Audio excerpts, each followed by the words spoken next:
प्रार्थना करिवे मन मध्य जो मूर्ति आपण परिकल्पित करिवे आपण को पाणी हम तार मंत्र आपण प्रत्येक क्रिया हम तार प्रदक्षिण एवं आपण जहा जो प्रकार मूर्ति भावंतु ना कहीं जदि आपण अर्चना करिवे ता मध्य सिद्ध शिव मानस पूजा दुर्गा मानस पूजा ये मनोमयी मूर्ति आउ मणि विग्रह आप देखिए महाप्रभुंकर जो वर्तमान केन्द्रापड़ा श्री बलदेव जी विराजमान कर ब्रह्मतारण भजन आरोही विग्रह होती मणि विग्रह आउ महाप्रभु जो नीलमाधव भाव में पूजा पाते से कौन थे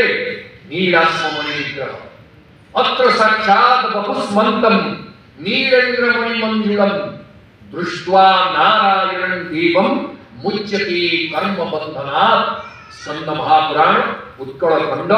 द्वितीय अध्याय 32 नंबर श्लोक आमर सुंदर भाव में स्कंद पुराण आलोचक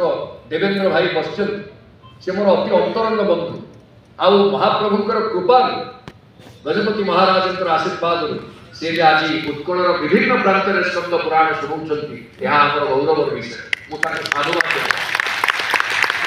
ये प्रभु जी नीलास्म मणि विग्रह अर्थात इंद्र नीलमणि विग्रह माधव भाव में पूजा करते एतक 7 मूर्ति पर आउ गोटे प्रकार मूर्ति से होती दारुमयी अर्थात दारवी मूर्ति दारुमय कहले दारुमय मूर्ति हेबे महाप्रभु एमती कहीं बाछिले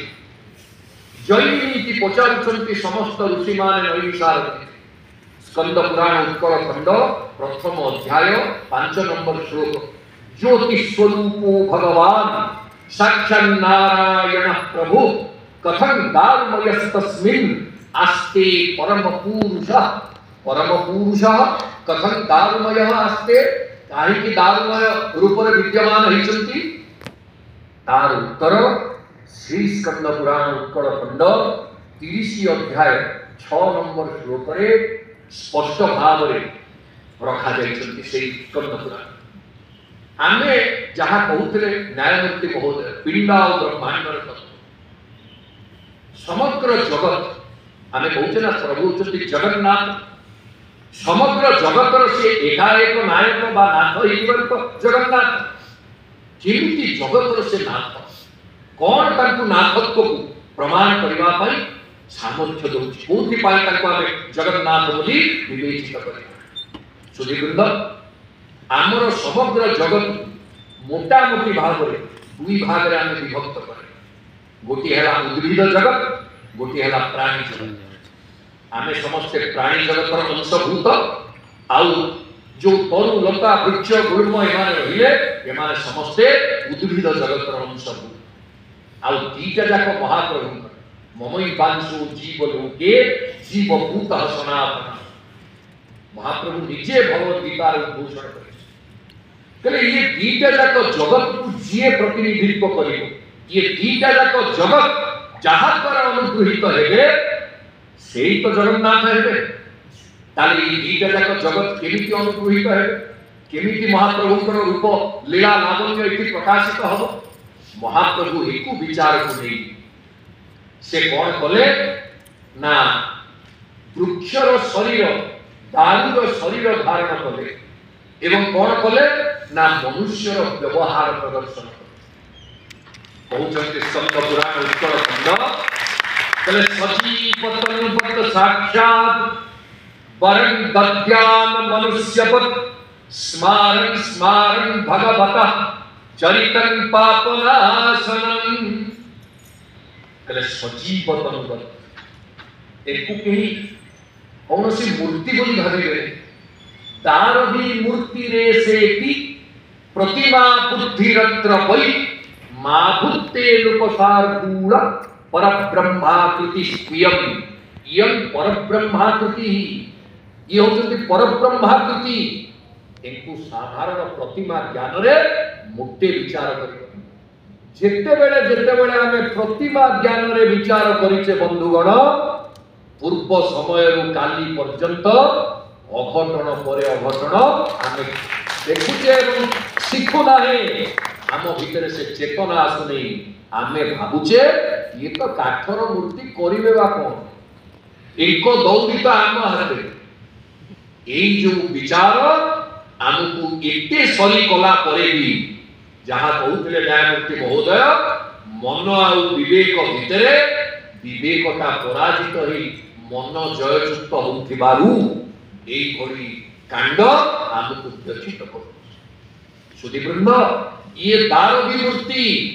ଇଏ ପ୍ରତିମା ନୁହନ୍ତି, ଇଏ ହେଉଛନ୍ତି ପରବ୍ରହ୍ମାକୃତି,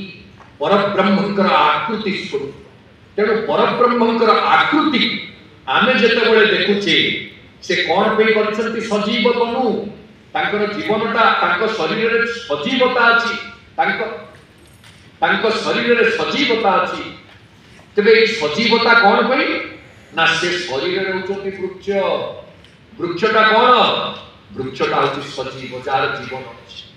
ବୃକ୍ଷ ହଉଛି ଜୀବନ ଥିବା। ତେଣୁ ବୃକ୍ଷ ଯେତେବେଳେ ଜୀବନ ଧାରଣ କରିଛି, ମହାପ୍ରଭୁ କହିଲେ ମୋ ଶରୀରଟା ବି ଜୀବନ ଧାରଣ କରିବା ପାଇଁ ପ୍ରଯୁଜ୍ୟ। ତେଣୁ ମୋ ଶରୀରଟା ବୃକ୍ଷ ହବ, ଦାରୁ। ଆଉ ମୁଁ କଣ କରିବି ନା, ଶ୍ରୀଷୁ ମାନସ ଲୀଳୟା, ମୁଁ ମଣିଷର ଲୀଳା କରିବି।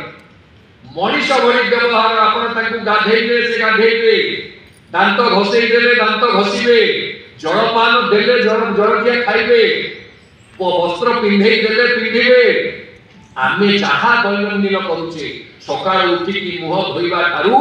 ରାତିରେ ଶୋଇବା ପର୍ଯ୍ୟନ୍ତ ମହାପ୍ରଭୁଙ୍କର ନିତ୍ୟ ନୈମିତ୍ତିକ କାର୍ଯ୍ୟକୁ ଦେଖିଲେ ମଣିଷ ଭଳି ମହାପ୍ରଭୁଙ୍କର ବ୍ୟବହାର। ତେଣୁ ବ୍ୟବହାରରେ ପ୍ରାଣୀ ଜଗତର ଶ୍ରେଷ୍ଠ ମନୁଷ୍ୟକୁ ଏବଂ ଶରୀରରେ ଉଦ୍ଭିଦ ଜଗତର ଶ୍ରେଷ୍ଠ ବୃକ୍ଷକୁ ସ୍ଥାନିତ କରିଥିବା ମହାପ୍ରଭୁ ଯେ ଉଭୟ ଜଗତର ଏକମାତ୍ର ନାଥ, ଏଥିରେ କାହାର ସନ୍ଦେହ ଅଛି କି? ସେଇଥିପାଇଁ ମହାପ୍ରଭୁ ହେଉଛନ୍ତି ଜଗନ୍ନାଥ। କହିଲେ ଦିଟା ଯାକ ଜଗତ ତାଙ୍କ ପାଖରେ ଅଛି। ପଚାରିଲେ ଆଉ କଣ କାରଣ ମହାପ୍ରଭୁ ଦାରୁ ହେଇଛନ୍ତି? ନା, ଦାରୁ ଏଭଳି ଏକ ବସ୍ତୁ ଯାହା ଆମ ଜୀବନର ଆରମ୍ଭରୁ ଜୀବନର ଶେଷ ପର୍ଯ୍ୟନ୍ତ ପ୍ରତ୍ୟେକ ମୁହୂର୍ତ୍ତରେ ଆବଶ୍ୟକ ଏବଂ ପ୍ରୟୋଜନୀୟ ଦ୍ରବ୍ୟ। ଆପଣ ଏନ୍ତୁଡ଼ି ଶାଳର ନିଆଁ ଜଳେଇବା ପାଇଁ ଦାରୁର ଆବଶ୍ୟକତା, ଆଉ ଜୁଇ ଜଳିବା ପାଇଁ ମଧ୍ୟ ଦାରୁର ଆବଶ୍ୟକତା। ବିନା ଦାରୁରେ, ବିନା କାଠରେ ଆମ ଜୀବନ ସମ୍ଭବ ନୁହେଁ। ମହାପ୍ରଭୁ କଣ ଘୋଷଣା କଲେ ଜାଣନ୍ତି? ଅନନ୍ତ ଦାସ ପଞ୍ଚସଖା ଯୁଗର ଅନ୍ୟତମ ସାଧୁ, ତାଙ୍କର ଅନନ୍ତ ଗୀତାରେ ଗୋଟିଏ ସୁନ୍ଦର ପଂକ୍ତି ଆମ ପାଇଁ ରଖିছে। କହିଲେ ମୁହିଁ ପର ବ୍ରହ୍ମ ନିର୍ଗୁଣ ନିର୍ଲିପ୍ତ, ବୋଲି জীব বৃত্তি এরি, সপুরে রহিলে কেমন্তে জীব মো সঙ্গে রহিব জড়ি, নিজ মায়া ছাড়ি জীব প্রায় হই, করই মূলীলা খেলা, জীব হি পরম, পরমটি জীব অনন্ত তৎপর ভেড়া। କହିଲେ ମୁଁ ଯଦି ନିରାକାର ନିର୍ଗୁଣ ବ୍ରହ୍ମ ଭାବରେ କେବଳ ମୋର ସ୍ଥିତିକି ରଖିବି, ଭକ୍ତର ରାଗ ଅନୁରାଗ, ଭକ୍ତର ଭାବ, ଭକ୍ତ ମତେ କଣ ବାଢି ଦଉଛି ତାର ଆର୍ତ ମୁଁ କେମିତି ଶୁଣିବି, କେମିତି ତା ସହିତ ମିଳିତ ହେବି? ଆପଣମାନେ ସମସ୍ତେ ବ୍ରହ୍ମସୂତ୍ରର ଏହି ସୂତ୍ର ସହିତ ପରିଚିତ। ଲୋକବତ୍ତୁ ଲୀଳା କୈବଲ୍ୟମ୍, ଯେତେ ପର୍ଯ୍ୟନ୍ତ ଲୋକବତ ହେଇନାହାନ୍ତି ମହାପ୍ରଭୁ, ଲୋକଯୁକ୍ତ ହେଇନାହାନ୍ତି, ସେତେବେଳେ ଯାଏ ଆଉ ଲୀଳା କୁଆଡୁ କୋଉଠି ମହାପ୍ରଭୁଙ୍କର ଆନନ୍ଦ ଆସିବ? ମହାପ୍ରଭୁ ଯିଏ ସଚ୍ଚିଦାନନ୍ଦ ଘନ ବିଗ୍ରହ, ସେ କେବଳ ଚାହାନ୍ତି ମୁଁ ଲୀଳାରୁ ଆନନ୍ଦ ପାଏ। କୋଉ କାହା ସାଙ୍ଗରେ ଲୀଳା? ନା ଭକ୍ତ ସହିତ ଲୀଳା। ଭକ୍ତ ସହିତ ଲୀଳା କରିବା ପାଇଁ ମାୟାକୁ ଛାଡ଼ି ମହାପ୍ରଭୁ ଗୋଟେ ରୂପ ଧରିବେ। एवं से रूपटा भक्तर लीला यथार्थ होती आपण माने समस्त ड्रामा देखिछ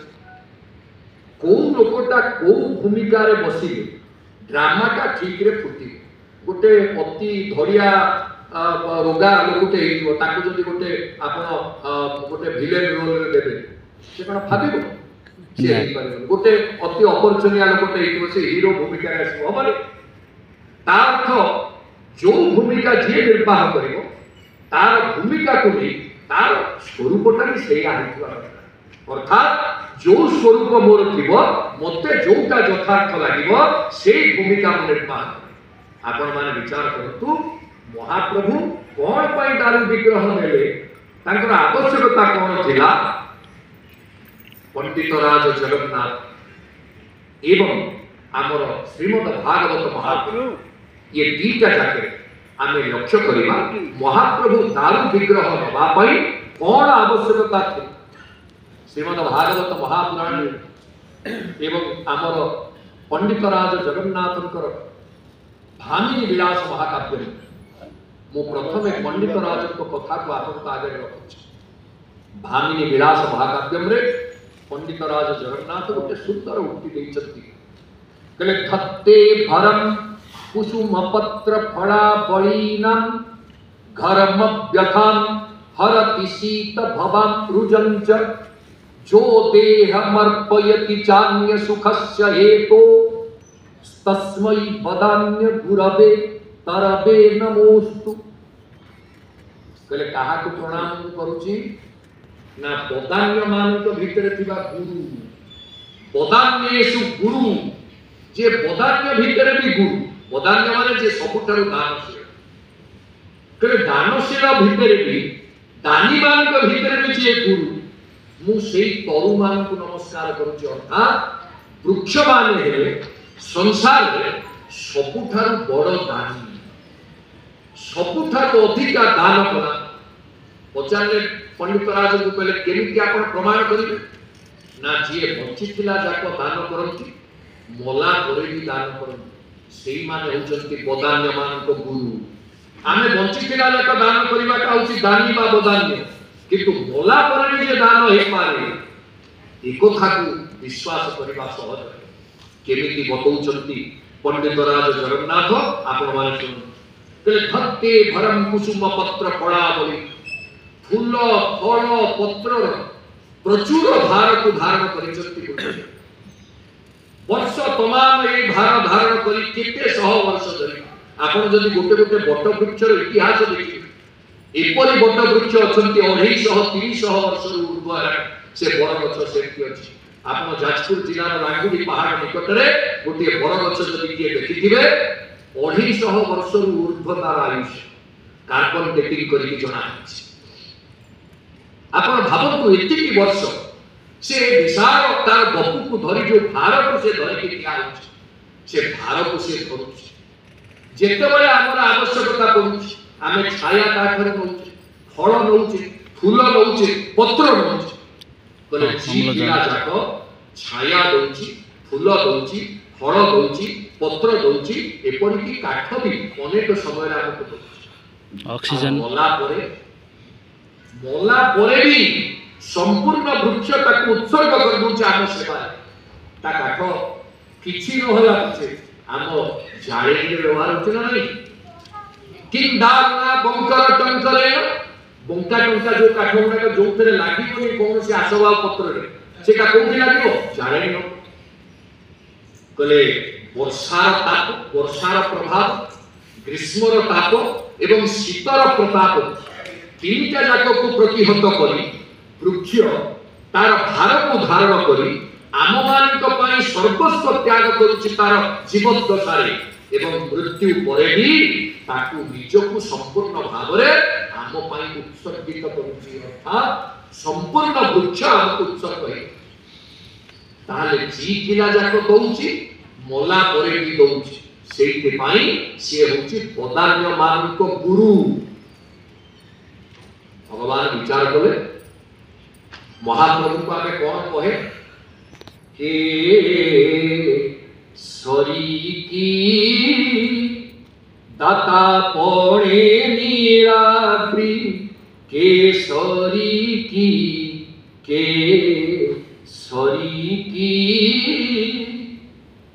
गीत गाइला बेले मुझे संकुचित हो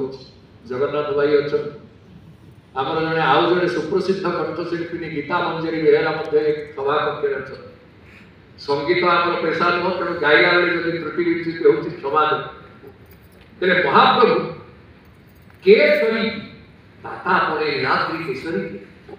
केसरी नीलाद्रि केसरी की केसरी हम दाता पड़ जी दीटा जाक हाथ खोलिकी दवाई कहीं दीटा जाक हाथ खोला बाहु प्रसार परिरंभ कराल को कहीं बाहु प्रसारित ना दीटा जाक हाथ दी हाथ दान देवाई मो महाप्रभु सदा बेले प्रस्तुत नहीं पारे सदा बेले जे दान दियो कौन दान दियो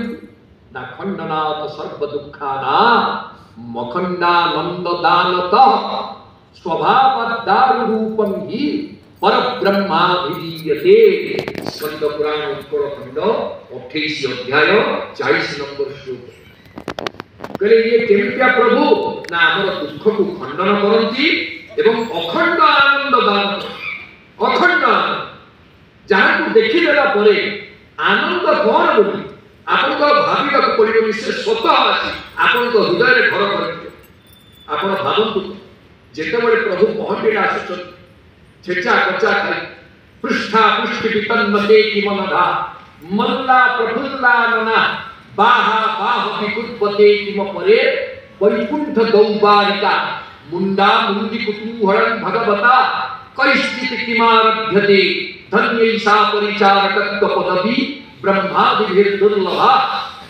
ऐसा परिचारकत्व पदवी ब्रह्मादिभिः दुर्लभा ब्रह्मादि देवतामान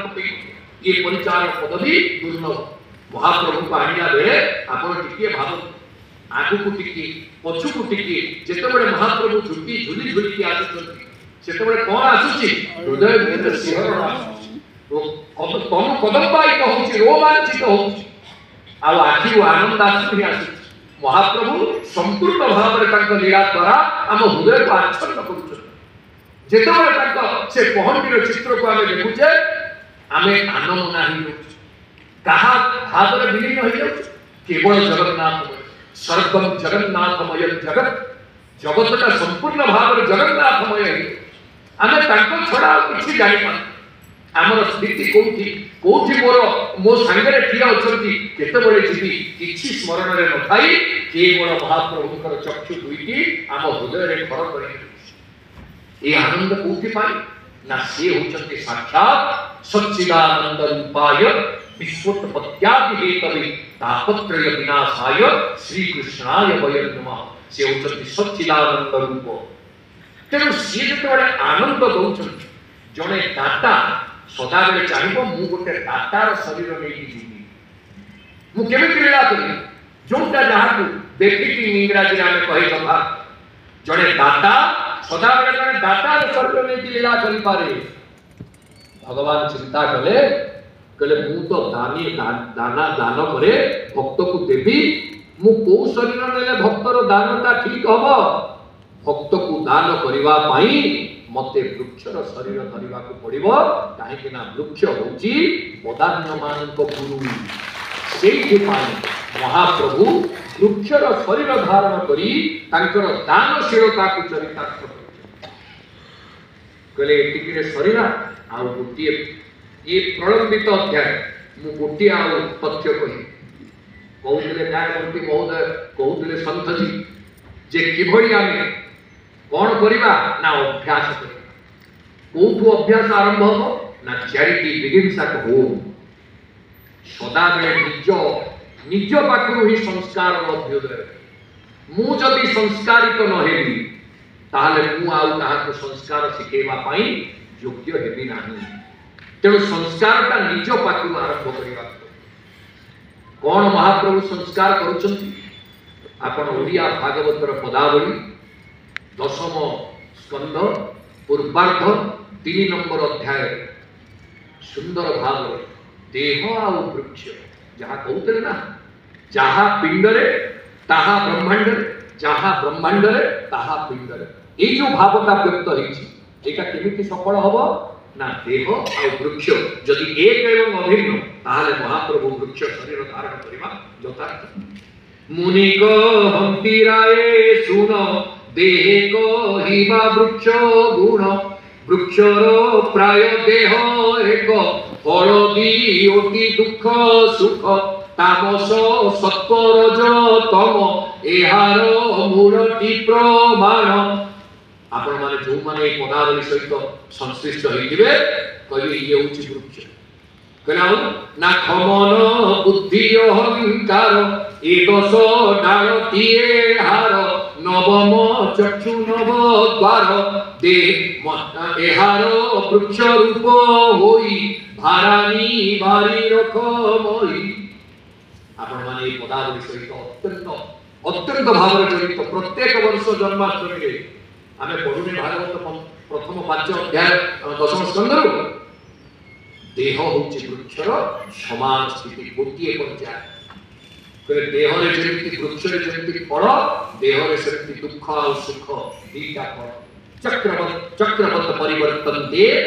दुखानि च सुखानि च कस्यात्यंतं सुखमुपनतं दुःखमात्यन्तिकं वा नीचे गच्छति परिचदसा चक्रनेमि क्रमेण मेरे ऊपर कायदा है तो नीचे गच्छति परिचदसा चक्रनेमि क्रमेण चक्रनेमि जेमिति बुलु थाए आज जदि दुख अछि आज जदि समय तुमको असुविधा रे पकेछि काली सेही समय तुमको उच्च आसन समय पाई सम्मान रहिबार आवश्यकता अछि समय पाई धैर्य रहिबार आवश्यकता अछि रावण रो चरित्र कोन जान रावण काहे पतन उन्मुखिया तार धैर्य अहंकार काम एक छाड़ी दे तार सबुठार बेसिक जोटा मौलिक आवश्यकता गोटे राजा सेटा होची धैर्य बहु बाधा आसे बहु लोक आपन को विश्वासघातकता करिवे बहु भाव रे आपन को प्रतारणा करिवे किंतु ता परे संपूर्ण भाव रे जदि आपन स्थित प्रज्ञ भाव रे काहा किछि विचार न करि महाप्रभु को पाखरे समर्पित होइछि सबु बाधा अचिरे दूरीभूत हो किंतु धैर्य आवश्यकता बिना धैर्य आपन करि पारिबे सेहि पई धर्म रो जेतेबेले 10टा लक्षण कुआगला मनुस्मृति रे प्रथम लक्षण होछि धृति धैर्य जदि धैर्य नाही से धार्मिक होई पारे सेति पई सदा बेले निजको शीतल रखी समय को अपेक्षा करबा पड़े सुधी बृंद एई जो क्रम रे वृक्ष एवं शरीर जदि समान हो गले फल दुईटी दुख सुख जेमिति वृक्षर मूल थाए आमर सेमिति तीनटा गुणर मूल अछि सत्व रज एवं तम तीनटा मूल अछि जेमिति सेति पत्र माने था डाल शाखा माने था सेमिति आमर अंग प्रत्यंग एवं प्रत्येक इंद्रिय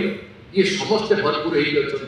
पंच ज्ञानेन्द्रिय पंच कर्मेन्द्रिय मन एमाने समस्त भरी तेणु वृक्ष आउ शरीर ये दीटा जाक अभिन्न होइतिबा महाप्रभु जेते बड़े लीला करबा पई आसिले से शरीर विचार करी वृक्ष को ही निज पाखरे रखिछन्ति एवं निजे तारु करे बोले कहिछन्ति सुधीवृंद सेही प्रभुंकर महिमा को नहीं मोर अनुज प्रतिम डॉक्टर प्रियव्रत मिश्रंकर ये जो पुस्तक जगन्नाथ स्तोत्र तरंगी एको आपण माने पढ़ी यार आनंद नेबे मु गोटिए जोड़िए उदाहरण भात हांडी भात चिपिला भाया आपण का आगे रखी ये बहिर सुष्ठु चमत्कार आपण माने लक्ष्य करतु से व्याकरण विभाग प्राचार्य आमर शास्त्र रे गोटिए कथा कहा जाय आजिकल तो बहुत वक्ता बहुत श्लोक आपण देखिबे प्रणव अशुद्ध अवस्था वर्तमान ओडिसा रे आच्छन्न होई अछि आ कोन कहा जाय कि शास्त्र रे जान अंगीकृतं शास्त्र सहस्र दुर्गमं नांगीकृतं व्याकरणं च जेन न शोभते तस्य मुखार बिंदम सिंदूर बिंदुर विधवा ललाटे विधवार ललाटे सिंदूर बिंदु कोन शोभा पाए कि सेमति बहुत शास्त्र घोषिकी पढ़िथिबो से लोक किंतु व्याकरण भूल करिकी पश्यति दिशि दिशि रहसि भवंतम तदधर मधुर मधुनि पिबंतम जागारे तदधर मधुर मधुनि पिबंतम कौतिव एटा कोन ग्रहणीय हबो केबे केबे सजड़ा हबो ये संशोधन केबे हबो ओडिसी शास्त्रीय संगीतर मर्यादा पाइबा पई जेते बडा आमे दाबी करूचे सबु शास्त्रीय संगीत को ठीक उच्चारण रे आमे गाउचे तो एमती जन को देखेला बेले बाकी तीनटा अंगुठी मुआर मु जदी ताकू ठीक रे गाउनी तदधर मधुर मधुनि पिबंतम आउ तदधर मधुर मधुनि पिबंतम कोन अर्थगत भिन्नता प्रकाश करूची जदी मु न केवल सुवा हरिनाम कला होई कोशवंत बलवंत जदि हेबी ताहाले शास्त्रीय धारा को भेदिबा संभव मु साधुवाद देवी डॉक्टर मिश्र महोदय जे ए जो प्रचेष्टा से परिचय पूर्व अनेक प्रचेष्टा से परिचय किंतु व्याकरण जो शुद्धि ये व्याकरण शुद्धि को आपण ए जो अनुभव करिवे प्रथम श्लोक ताकर आवृत्ति करूछी श्री क्षेत्रमापसति संरचयन् स्वलीलाम् श्री क्षेत्रमापसति संरचयन् स्वलीलाम् श्री सुस्ति सर्व जगतं ननुदारु मूर्ति आमे दारु काहे के हेले प्रभु आज आलोचना करते सेटा ही महाप्रभुଙ୍କର लीला लीला विलास बोले काहे के दारु है बोले श्री मंदिरं सुरपुरी विभाति सत्सत श्रीदेव पाद जुगले मतिरस्तु नित्यम सबु श्री महाप्रभु को पाखरे सबु श्री मय केही अलक्ष्मी कोथि ना सबु ठे लक्ष्मी परिपूर्ण होई करछ कोन पाई महाप्रभु को पाखरे सबु श्री ए पद्धतिर तात्विक विवेचना स्कंद पुराण उत्तर खंड 20 अध्याय 50 एवं 51 नंबर श्लोक देवेंद्र बाबू ये विषय अवगत आपण माने जो माने जाई ग्रंथ उलटेबे मते खाली टेलीफोन करी करे कोन कहले काहे कि श्री जेते बोले इंद्रद्युम्न विशाल हजार हाथ सहस्र परम श्रीतम हजार हाथ बड़ देव तैयारी करले जेते बेला हम गोटे ग्रंथ रचना करे जन उत्सर्ग करे सेठी गोटे विराट कृति कले से काहा उत्सर्ग करिवे पचारले नारद कली काहा उत्सर्गित हबो ना ये आउ काहा हबो श्री सदा पुंडरीकाक्ष प्रियानुग्रहजा मम विस्मतस्यै समर्पिदं भविष्यामि कृतार्थवान् अहं कृतार्थवान् भविष्यामि मु कृतार्थित हेबी मोर प्रकृत श्रम सार्थक हबो केतबेले ना जो श्रीकर कृपारे मते विभूति मिलिला शक्ति मिलिला तेबे जाई मो ए हजार हातर बड़ देउल तैयारी करबा पई सामर्थ्य पाइली जो श्रीकर कृपारे मो ए सामर्थ्य पाइली विस्म तस्यै इदं विस्म ए विराट सौध मंदिर को तांको ही समर्पित करी मो कृतार्थीकृत होबा पई चाहे सेहि पाई श्री की समर्पित होइबारु रामानुज पछरे आसिले भाई माने आपण इतिहास और पुराण को केबे हेले मिलित करैबे नाही एई गोटिए भूल जोगु हमर जगन्नाथैक प्राणता क्षुण्ण होछ आमे पुराण विश्वास इतिहास ताजा ठीक इतिहास को मो भूल बोली कष्ट किंतु इतिहास कथा इतिहास बेले कहबार आवश्यकता किंतु जेते बेले आमे दैनंदिन जीवन रे मो चका आकि मु चाहूची सेते बेले इतिहास आवश्यकता नाही सेते बेले भावर आवश्यकता अछि एवं भाव केवल पुराण ही आ आपण जानि आनंदित हेबे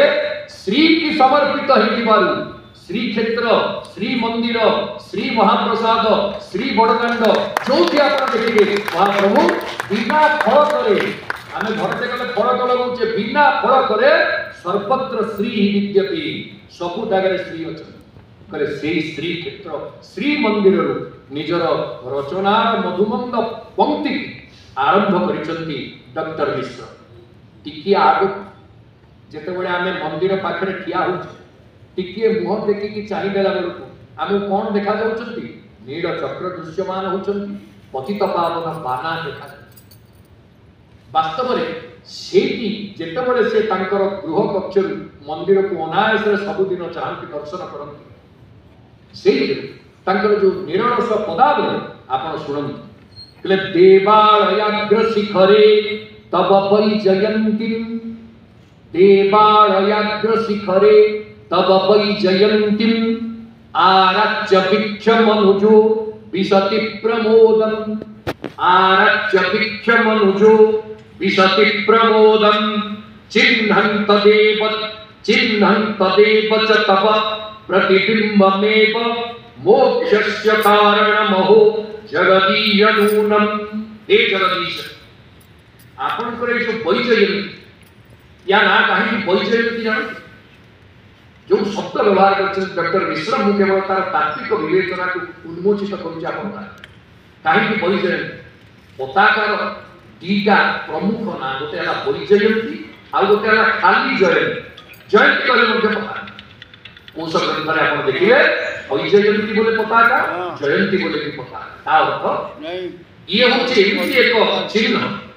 जोटा जय भाव जयशीलता को बुझाए अर्थात सबुठे जयित्र अर्थात जीवार कौन महाप्रभु जीवन एक प्रमाण देते सिद्धांत दर्पण त्रयोविंश अध्याय नीलाद्रि वर्णन सर्गरे सामंत चंद्रशेखर आजिकल पिला आप पचारे सामंत चंद्रशेखर को पूरा नाटा कौन केते जन ठीक रे कहिबे एसएससी परीक्षा दउतिबा स्टाफ सिलेक्शन बोर्ड रे परीक्षा दउतिबा अध्यापक अध्यापिका मान मध्य पचार जानि रखंतु सुदीप चंद्रशेखर सिंह सामंत हरिचंदन महापात्र ये संपूर्ण नाम चंद्रशेखर सिंह सामंत हरिचंदन महापात्र सिद्धांत दर्पण ये कौन पाई वैजयंती तार तत्वटी उल्लिखित कर तुंग प्रासाद श्रृंग प्रतिलभ पवना दोरिता वैजयंती वंशा कल्पद्रु तीर्थेश्वर शिरसि चर पल्लव श्री जयंती जन्या संज्ञाति तान्यजन वृजिन चमु मूर्जितांतर्जयंती पायन माया भवाब्ध श्रममिव समीनान् बीजनैर् मार्जयन्ती किं करोति ऐसा वैजयन्ती न तर्जयन्ती श्रीर्जयन्ती बीजयन्ती मार्जयन्ती जानिता कार्य करुछि एवं कौन से जीणुची ना ये पताका देखिदेला परे संसार रे एभली एक प्रभु एभली एक लीला जहाँ आम लीला कहे बोली कहूचे तांकर लीलार वैचित्र्य मंदिर वैचित्र्य सेवार वैचित्र्य धामर वैचित्र्य गुणर वैचित्र्य प्रसादर वैचित्र्य रूपर वैचित्र्य सबुथरे जी संसार रे एक एवं अभिन्न तांको पाई कौनसी प्रतिद्वंदी कहीं नहीं से सर्वदा विजेता से सबको विजय करी तांकर पताका कुंडुछ ए भया प्रभु आपण कोठी विश्व पाइबे 120 प्रकार सेवा सेवारे तांको विश्व रे आ केही जिना लीला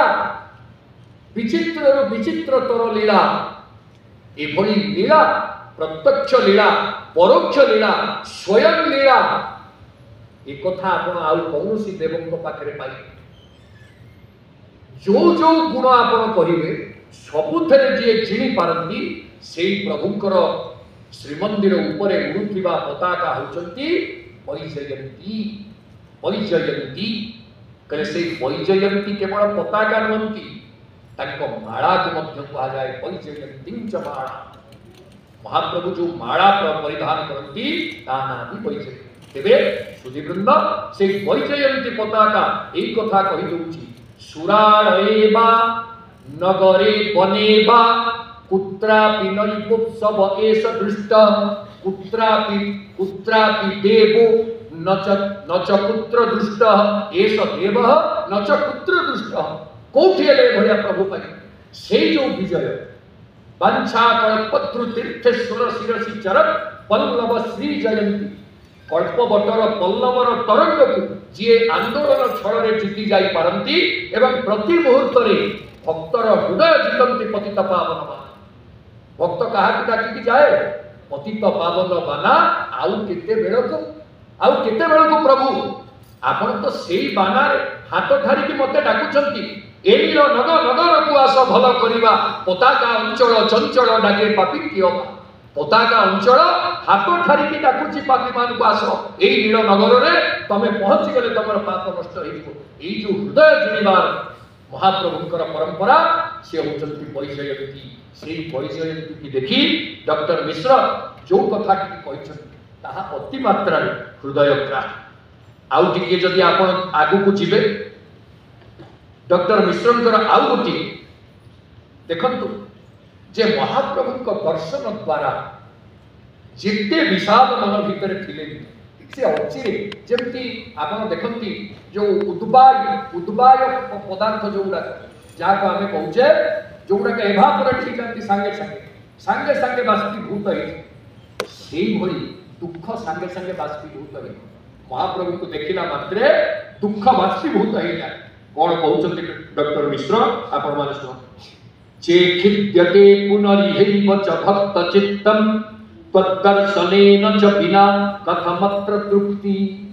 हे प्रभु मो मन जेतेबेले चे खिद्यते एटा होची व्याकरणर व्यवहार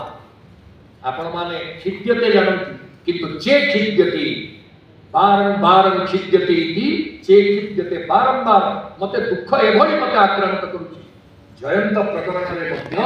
डॉक्टर मिश्र जो भली भाव रे लिखिसंती से शब्दावली व्याकरण हेले मध्य टिके कठिन हेले मध्य से पदावली सहित भलो सुबुची। चे खिद्यते कले चे खिद्यते पुनरिहैव च भक्त चित्तम तद्दर्शनेन न च बिना कथमत्र तृप्ति। आपण तो दर्शन बिना कोन केही तृप्ति पाई पारे संतोष पाई पारे महाप्रभु को दर्शन व्यतिरेके संतोष बोली कोनोसी शब्द ना। आपण श्रीक्षेत्र जदि न जान प्रभु को टिके आखि भरी न देखन ताले तृप्ति और संतोष कोठु आसी। ब्रह्मा को पचरा आपण ब्रह्म पदवी पाइछन खुशी तो इंद्र को पचरा हला आपण इंद्र पदवी पाई खुशी तो रुद्र को पचरा हला आपण तो हिमालय सुंदर शांत शीतल फल रे बसिछन कि आपण खुशी तो तीन जन जाक मना कहले कोन करबा ताले केमिति खुशी हेबे आपण माने तीन जन जाक कोन कहउछन कि सुनो अस्तु ब्रह्म पदम सुरेंद्र महितम किं तेन सृष्टि क्रम व्यापार प्रतिबद्ध दुख विकलो धाता दुखायते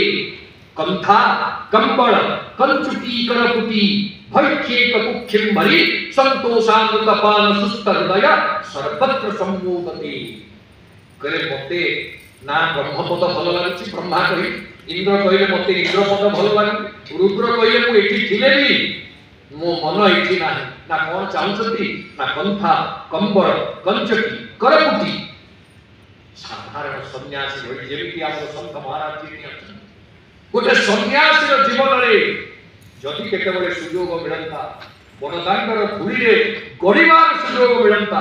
से धूली की आ मस्तक आ शिरस्थ लेपिबा पई सुयोग मिलता एवं कौन मिलता ना नीति देखुथिबी नीलाद्रि मंडपे कंज सुंदर बदन प्रभु एही कथा रे मो मन आउ किछि दरकार नै एही कथा रे मो मन मु नीति आपनकर नीलाद्रि मंडप रे कंज सुंदर बदन देखु। ब्रह्मा रुद्र एवं इंद्र तीन जन जाक ए विचार करबा द्वारा महापुरुष विद्या नवम अध्याय 32 नंबर श्लोक रे आपण माने ई पाठ पढंती प्रतिदिन ई श्लोक पढुछथि। नीलाद्रौ शंख मध्ये शतदल कमले रत्न सिंहासनस्थं सर्वार्णकार जुगतम नवघन रुचिरम संयुतम चाग्रजेन भद्राया वाम भागे रथ चरण जुतम ब्रह्मरुद्रेन्द्र वन्द्यम वेदानां सारमीशं स्वजन परिवृतम ब्रह्मदारु स्मरामि भजेहम। आपण माने एक विचार करतु ब्रह्मरुद्रेन्द्र वन्द्यम ब्रह्मा रुद्र इंद्र खाली आसंति नहीं शक्रादय सुरगणा समायांत्यम हंति जो हे विद्यापति शक्रादि सुरगण माने प्रतिदिन आसंति कोन करिया पई ना दिव्योपचारा नादाय पूजनाय जगतपति जगतपति पूजा दिव्य उपचार स्कंद पुराण उत्कल खंड 8 अध्याय 32 नंबर श्लोक देवेंद्र बसी तेणु प्रभुंकर कृपा है एभलिया पदावलीर जो भीतर अर्थ मुझे गोटे पदावली पाठ करी जहाँ अति मात्रा आवश्यक महाप्रभु जिते लीला कर सबुठ मनोज्ञ लीला शब्दर लीला निनाद लीला महाप्रभुंकर लीला होची निनाद लीला से शब्दर लीला आ जो व्यक्ति से शब्द को आकलन करी आकंठ शुणिले से व्यक्ति महाप्रभुंकर प्रकृत रहस्य को भेदी पारे विष्णु महापुराण 6ठ अंश 5म अध्याय 64 नंबर श्लोक स्पष्ट भाव इंगित जीवन में दीटा वेद पढ़ा दीटा ब्रह्म को पढ़ा द्वे ब्रह्मणि वेदितव्ये शब्द ब्रह्म परं च जत् शब्द ब्रह्मणि स्नातः पर ब्रह्माधिगच्छति जने जदि शब्द ब्रह्म को न चिन्हला से पर ब्रह्म को पाखु जाई पारे द्वे ब्रह्मणि वेदितव्ये दीटा ब्रह्म को आगु पढ़ा कले सेई कथा को विचार करी शब्द ब्रह्म को केमिति महाप्रभु प्रस्तुत करिছে आ स्कंद पुराण उत्कल खंड 28 अध्याय 42 नंबर श्लोक रे मध्य शब्द ब्रह्म पर ब्रह्म नामयो भेद इष्यते लये तु एकमेवेदं सृष्टौ भेद प्रवर्तते ये लय रे गोटिए सृष्टि रे सिना दीटा पर ब्रह्म ये शब्द ब्रह्म ये बोली कहउचे से माने प्रकृत रे गोटिए तत्वर दुईटी प्रकाश ताकू ही आपण देखन घंटा रवैर्हुड़ हुरी ध्वनिभि पुरीयं घंटा रवैर्हुड़ हुरी ध्वनिभि पुरीयं भक्तौ घमंगल निनाद सुघोष सप्तरी आपण समस्त जानि रखिबा दरकार होती ये ग्रंथ आलोचना केवल मनोरंजन पई नुहे बंधु घंटा बहुत लोक घंट बोली घंट शब्द असुख केवल मात्र घंटा श्री महाप्रसाद पद घंटा घोष भक्षणे श्रवणे जे किर्विष विष नाश श्री महाप्रसाद गत पद घंटा घोष कवि सम्राट घंट शब्द ठीक घंट शब्द अर्थ होचे महादेव घंटा शब्द अर्थ होची ए जो वाद्य जहाँ आमे घन वाद्य बोली कहूचे घन तत्त सुशीर सुशीर ए जो आनंद ए जो वाद्य ये वाद्य भितर घन वाद्य होची घंटा एवं सेटा होची घंटा आपण देखंतु तांकर वर्णना घंटा रवैर्हुड़ हुरी मुखवाद्य बिना हुड़हुड़ी कौन से मांगलिक कार्य हम कि आम जिते बड़े महाप्रभु को स्मरण महाप्रभु कथा को स्मरण को आनिबा सुधीवृंद अवश्य हुड़हुड़ी पड़ो यही सभा कक्ष पड़ो मत महाप्रभु जेपर्यंत विद्यमान ये सभा कक्ष हरि बोल मु तो एतिके अनुरोध करी प्रदीप प्रज्वलन बेले हुड़हुड़ी हेतरे भल है हुड़हुड़ी घंटा रवैर्हुड़ी ध्वनिभि पुरीयं भक्तौ घमंगल निनाद सुघोष शब्द आपण देखंतु निनाद लीला को भक्त मान जो निनाद हो भगते जेतबे डाहुक कहउछ हो भगती दंडन तत्पंड कोशे जुवति कुलमिगो दिश्य च ग्राम्य दीपिं गायन गायन सतांग सुपरि परिपतन उत्पतन नष्ट लज्जा भ्रातर भ्रातर विबाणो निखिल जनमुख प्रेक्षणे नोन्मदिष्टो कोयं भर्तुः पुरस्तात् किमन कुरुते कीदृशोऽयं प्रकारः अयं प्रकारः कीदृशः जेतबे डाहुक बेत धरिकी हो भगत बोली कहउछ समस्त एका स्वर सेई गोटी ध्वनि एमिति तल्लीन रही जाउछन्ति समस्त अर्थ टाणीबारे गोटे शृंखला तैयार करदउछ केते चमत्कारिता से डाहुकर डाकरे आपण भाव तरे सेति नुहे जेतेबे महाप्रभु जड़े भक्त हाथ टेकी डाकुछ तार को निनाद निनाद अर्थ कोन ना आर्त जोटा मन भीतर जो आरती अछि जो दुख अच्छी आत्यंतिक दुख मिली आरती आत्यंतिक दुख जहाँ अच्छी से दुख को व्यक्त कला बेले से कौन करुच्ची निनाद करुच्ची से निनाद महाप्रभु श्रवण कर पूरा नागत भक्त संतति मन खेदत्त संभाषणम श्रोतुम पार्श्व पुरः पुरस्सरमिदं निश्चय प्रचंडोलनम महाप्रभुकर निश्चय प्रचंडोलन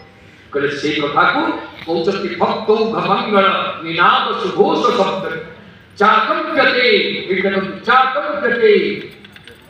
व्याकरण व्यवहार चाकम्प्यते च धरणी महनीय वेदई रुद्धत्वमेव पतितान क्रमतेज्ञनाथ हे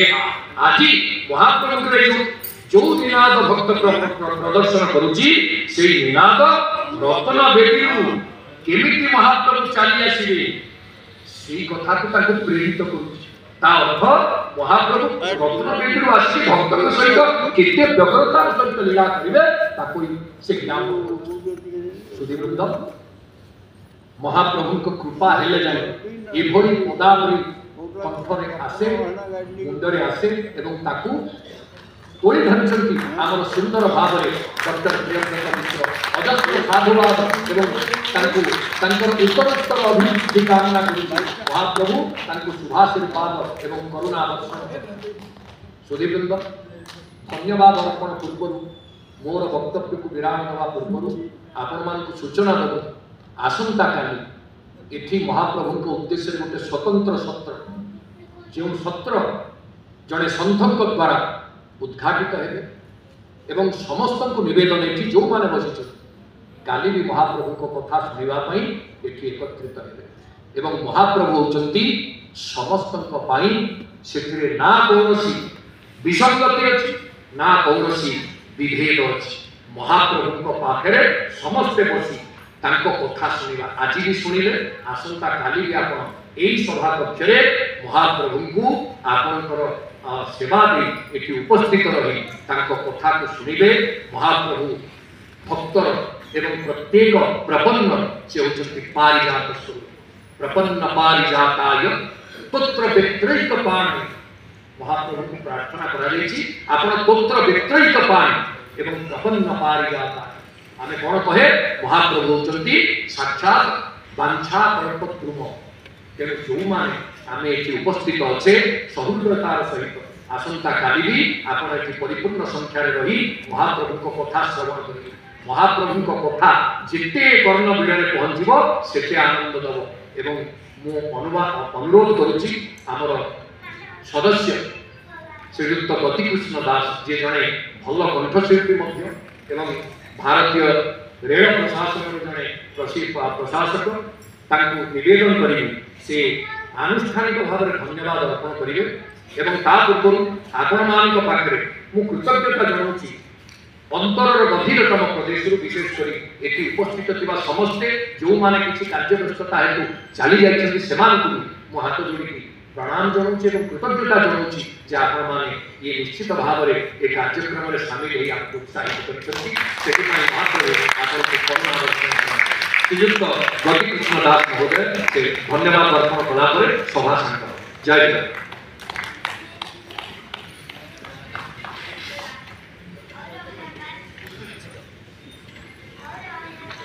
वंदे बंशीधरं कृष्णं स्मयमान मुखाम्बुजं पीताम्बरधरं नीलं माल्यचन्दनभूषितं राधा चित्तकपोरेन्दु सौंदर्य सुमहोदधिं परतरं देवं